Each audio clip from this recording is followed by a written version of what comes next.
بسم اللہ الرحمن الرحیم۔ السلام علیکم ورحمۃ اللہ وبرکاتہ۔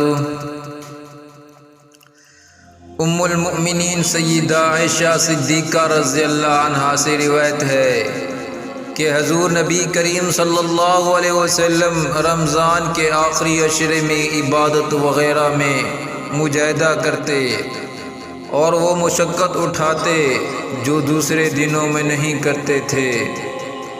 ام المؤمنین سیدہ عائشہ صدیقہ رضی اللہ عنہا سے روایت ہے کہ حضور نبی کریم صلی اللہ علیہ وسلم نے ارشاد فرمایا، شب قدر کو تلاش کرو رمضان کی آخری 10 راتوں میں سے طاق راتوں میں۔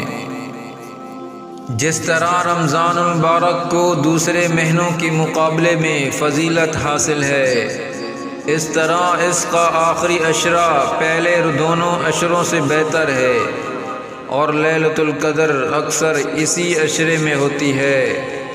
اس لیے رسول اللہ صلی اللہ علیہ وسلم عبادت وغیرہ کا اہتمام اس میں اور زیادہ کرتے تھے اور دوسروں کو بھی اس کی ترغیب دیتے تھے۔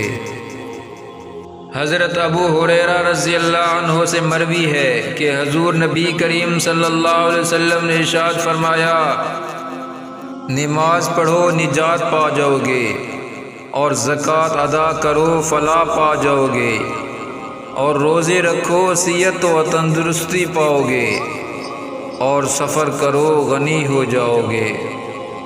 ثواب کی نیت سے اس ویڈیو کو دوستوں کے ساتھ شیئر کریں اور اس چینل کو سبسکرائب کریں۔